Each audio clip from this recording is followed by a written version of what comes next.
Magandang buhay or magandang life. Now, nung nakaraan nating tutorial, natapos natin yung tinatawag nating back bodice pattern ng ladies blouse. Ngayon, itutuloy naman natin. Gagawin natin yung ating front bodice pattern ng ladies blouse. I hope ma-inspire ko ulit kayo at makakreate kayo ng inyong sariling pattern para sa inyong ladies blouse. Halika na at mag-start na tayo. So, gagamitin natin yung kabila namang side, no? Pero bago natin gamitin yung, ito po palang pattern na to ay bubutasin natin dito sa letter M. Lagyan lang natin ng maliit na butas dito sa P, N, at saka sa O. At saka din po dito sa Q. Okay? Now, paano natin gagawin ang front bodice pattern? Kagaya po kanina, gumuhit po tayo dito sa bandang itaas. Ginamit natin ang ating ruler para hindi na tayo magsukat pa. Naglinya na lang tayo ng ganyan. So, okay, ngayon, meron po tayong ilalagay na additional sukat dito. So, ito po ay para sa extended pacing.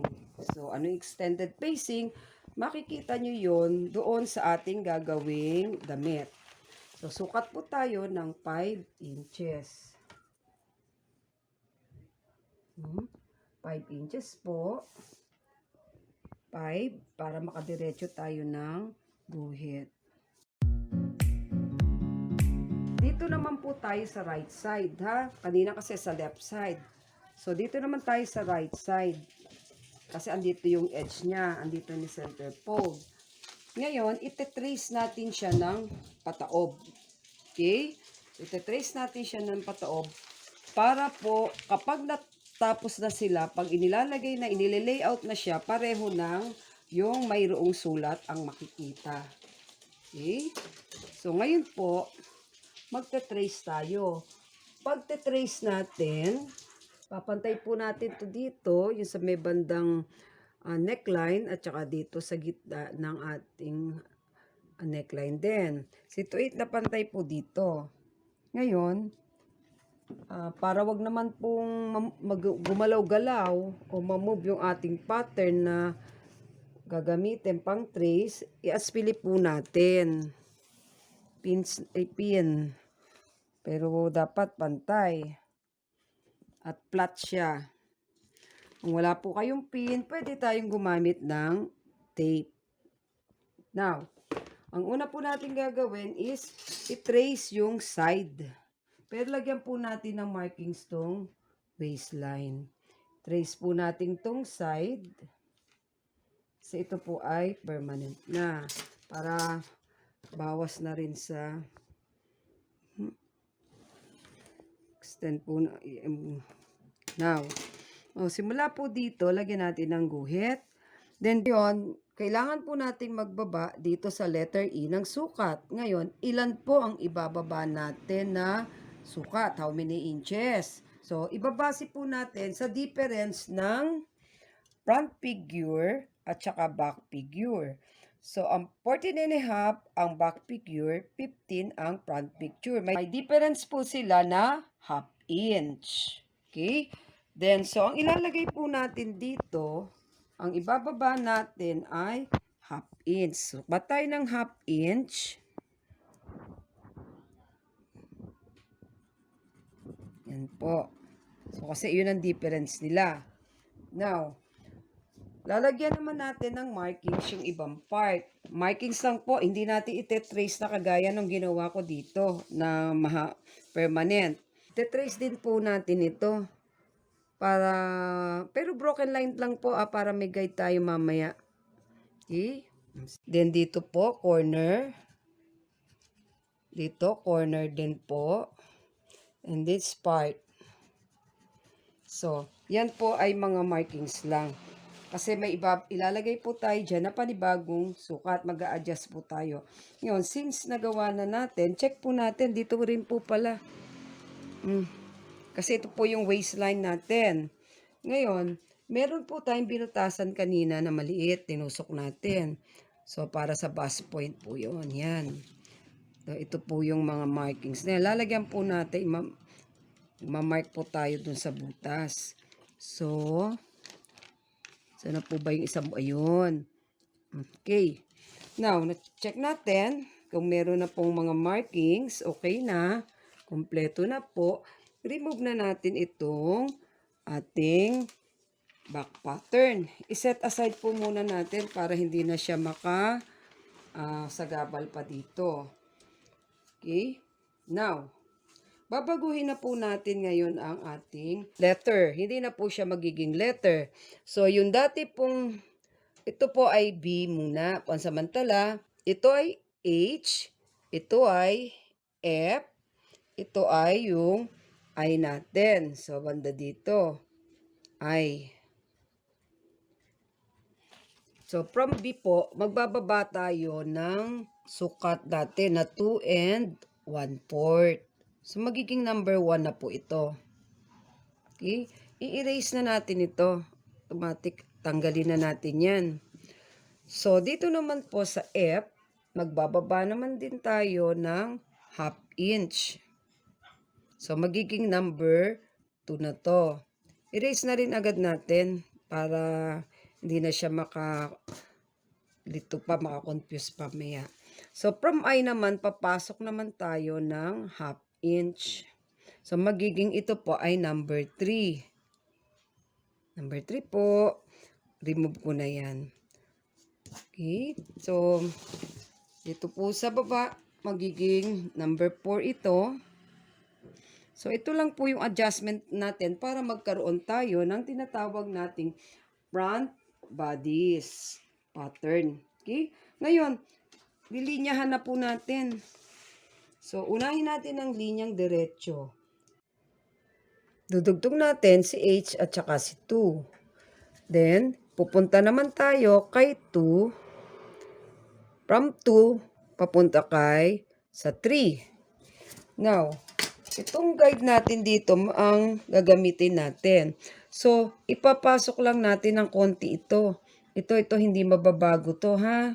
Itong side na to. So, dito lang tayo mag-a-adjust ng konti. Itong gilid ng French curve, nakadikit din dun sa guhit. Konti lang. Okay? So, nakita nyo po yung bagong shape. Ngayon, i-erase na natin to para hindi na siya makalito pa mamaya sa inyo paggawa. So, ayan na po siya. Now, dito naman tayo sa ating front neckline. So, kung sa back neckline ay nakahiga po ito, dito naman ay nakatayo ang ating French curve. So, again, tignan yung mabuti yung itsura ng ating French curve. So, ilalagay natin yan dito. Then, tuloy na lang po yun doon. Okay po, nakita po. Then, ito naman pong ating inano kanina, na mga butas kaninang maliliit, lalagyan din po. Ito yung dati pong M. Ito po yung N. Ito po yung O, P, at Q.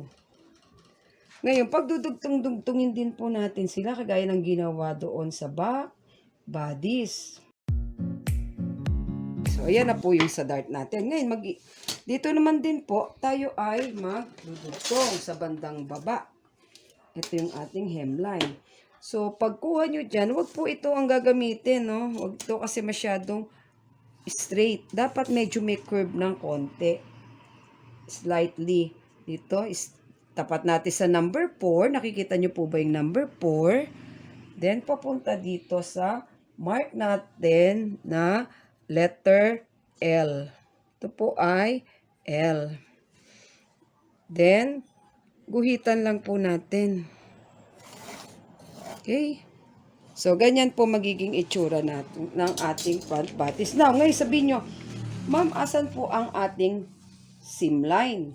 So, maggagawa tayo ng seam line. Since ito kasi, nag-trace tayo kanina, may allowance na, di ba? So, ito ay, kumbaga, final pattern na.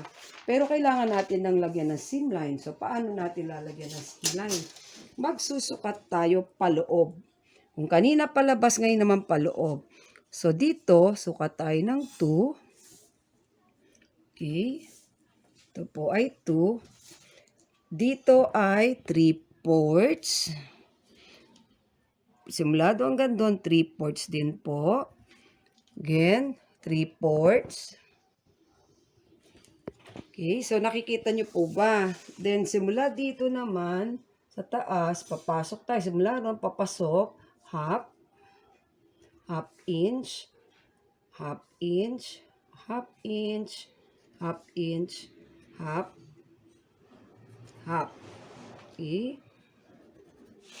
So, dito rin po, simula sa labas, papasok tayo ng sukat na half inch. Then, dito naman sa ating neckline, simula sa labas, papasok tayo ng 1/4. Nakikita nyo po ba? 1/4.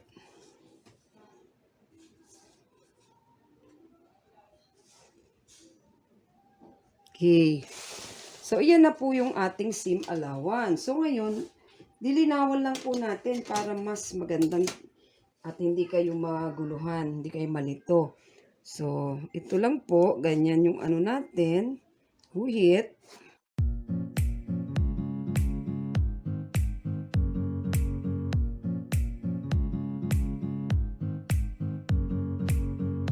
So, pwede na lang pong ganunan natin para mas madali. Okay? So, ayan na po yung ating mga seam allowance. Ngayon, maglalagay po tayo ng sukat dito sa center front ng half inch. Maglalabas po tayo.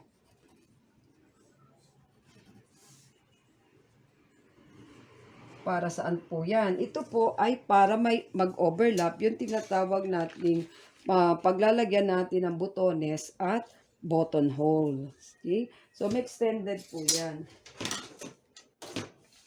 So, gamitin ko na po ito ha, para mas isang guhit lang. Kasi matagal po eh. Ito na po siya. Ito na po. Ngayon, gugupitin na natin. So, paano natin gugupitin? Tabi po natin ito para hindi tayo mababalan. Tutupi po natin itong dinagdag kong linya. Yan. Tupi po natin yon. So, ayan na po siya. Ngayon, gugupitin na natin. Simula dito po sa gilid, gupitin natin.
Itago po natin yung sobra kasi gagamitin pa po natin yan sa pattern natin ng manggas o sleeve or end collar. So, ito na po yung ating pattern. So, ito po yung extended facing natin. Ganyan po magiging itsura niyan. Yan po.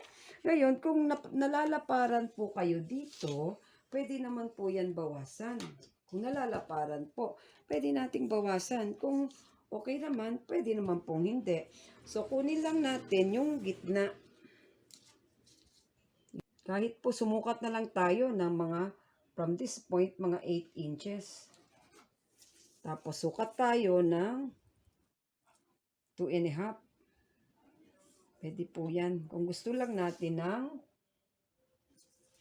so, guhitan natin.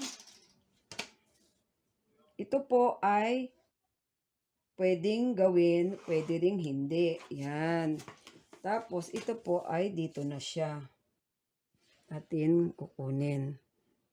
Pag ano na po. Okay? So, pwede nating gupitin ito. Pwede nating gupitin. Pwede ring hindi. So, tandaan po, kung kayo'y nalalaparan dito, pwedeng bawasan. Sukat ano, then gupitin ito kung gusto nyo. Pwede po yun. Okay po, malinaw na po tayo. Ito na po yung tinatawag nating final pattern. Ayusin ko lang po Final pattern, back and front. Lagyan natin ng front bodice. Ito po ang spelling ng bodice pagdating sa pattern po. Final pattern ng bodice. Kasi a piece of, a part of a garment po kasi yung tinatawag na bodice. So, makikita nyo po, pag pinagdugtong natin yan, pag patong natin itong dalawang to, makikita nyo po yung difference nila. Dito po siya sa, So, pantayin nyo po yan dito sa gilid. Dito kayo magpapantay. Makikita nyo po ang difference pag binaliktad natin. Okay? Mas mababa po ang neckline ng front. Mas mababa ang kanyang shoulder. Nakapasok po ng konti dito sa chest. Okay, so nakikita nyo po, nakaano ng konti. Yun lang po ang difference nilang dalawa. So, for now, maraming salamat po. At nawa ay na-inspire kayo na makagawa ng inyong pattern. So, kung medyo nabibilisan po kayo, pwede nyo naman balik-balikan po yung video, yung mga steps. Okay po? Ito, natapos na po natin ang ating front bodice pattern. So, ito na po to. So, I hope na makabuo na tayo, no? Sa susunod naman po, ang ating sleeve at collar.